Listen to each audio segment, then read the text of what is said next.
우리 국민들이 너무 힘들잖아요. 그게 경제가 활성화되는 거다, 이 얘기하려고 설명을 좀 했더니 그거를 이상하게 꼬아가지고 이해를 못하는 거라면 바보고 곡해를 하는 거라면 나쁜 사람들이죠. 우리는 다 대개 고등학교, 중학교 다 졸업하고 공부했죠. 고등학교 정치경제라는 과목에 그런 거 나옵니다.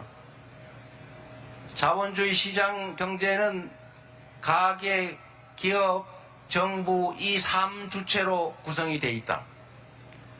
생산의 주체, 소비의 주체, 그리고 조정의 주체, 정부. 정부가 뭘 합니까?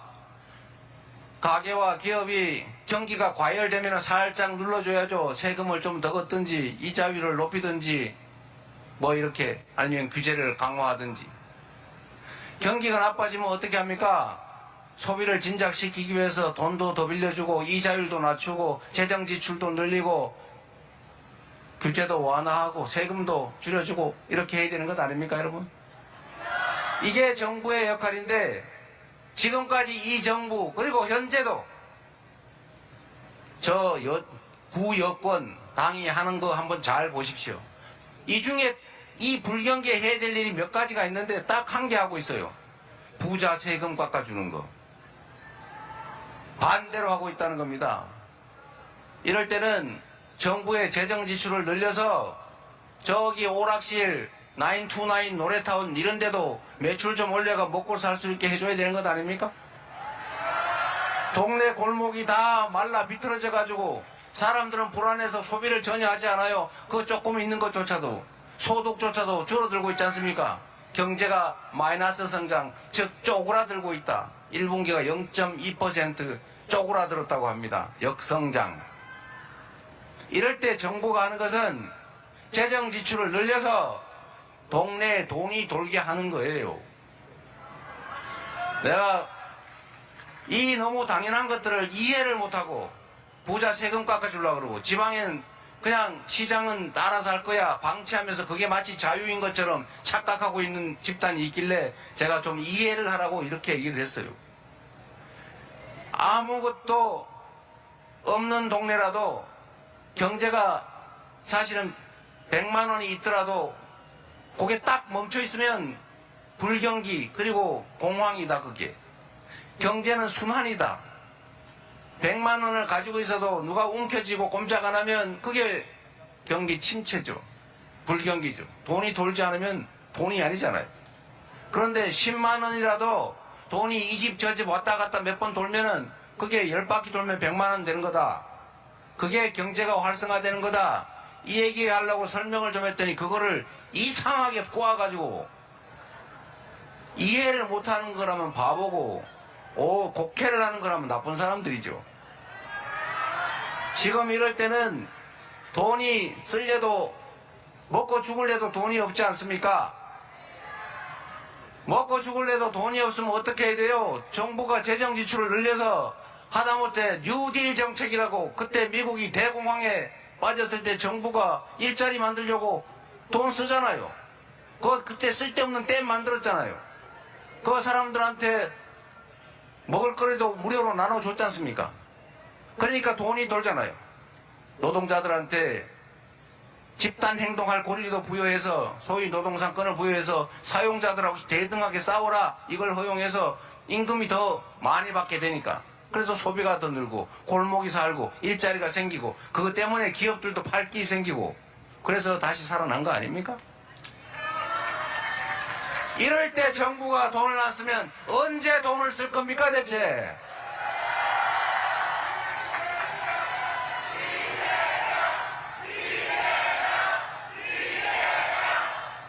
그리고 여러분, 참 한심한 얘기가 또 있는데, 여러분도 그 얘기를 잘 들어주십시오. 나라 빚이 천조 원이 넘었다는 둥, 이런 소리 하면서 절대 나라가 빚을 지면 안 된다는 이런 무식한 소리 하는 사람들이 있어요.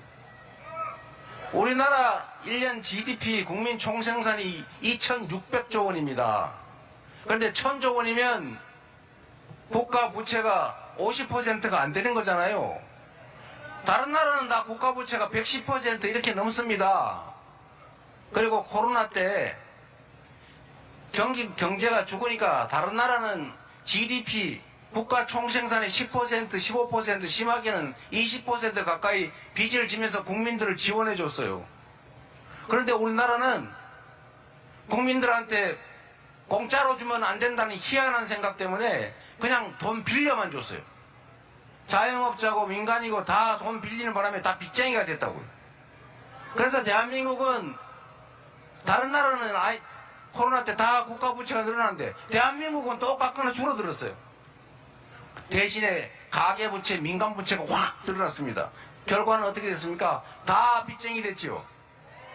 그래서 지금 다 가게 문 닫고 있지요. 이자 내느라고 소득도 다 얼마 안 되는데 빚 갚느라고 정신 없지 않습니까? 그래서 경제가 죽고 있잖아요. 국가 부채 48%로 낮추니까 기분 좋습니까? 그래서 누가 더 그걸 봤어요?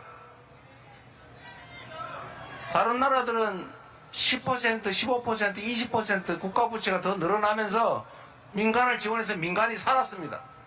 대한민국은 국가 부채 안 늘어났다고 좋아하고 있던데 대신에 민간인 국민들 자영업자들이 빚이 잔뜩 늘어나가지고 그냥 빚쟁이가 돼서 다 망했어요. 대체 뭐 하는 겁니까 이게? 그 고등학교 교과서에 나오는 거라니까요. 여러분 이게 왜 이런지 아십니까? 이 정책 결정을 하는 사람들, 이 국가 부채를 가지고 그런 주장을 하는 사람들이 주로는 서민 다수 대중이 아닙니다. 다 힘센 사람들, 주요 보수 언론들, 힘센 경제 관료들, 대기업 임원 이런 사람들. 그들은 시민들에게 대중들에게 재정 지출이 줄면 자기들한테 오는 몫이 크다는 걸 알고 있어요. 여러분 인천시나 예를 들면 구청도 마찬가지입니다.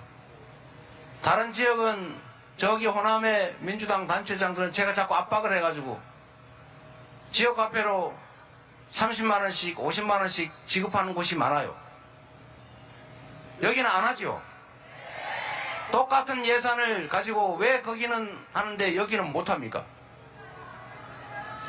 그러면 그쪽 지역들은 그 지원을 하는 파주시나 이런 데는 돈이 남아서 있습니까?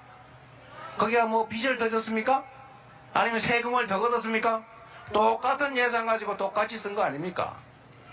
그런데 지역화폐로 10만원을 지급하면 받는 사람은 10만원 당연히 늘죠.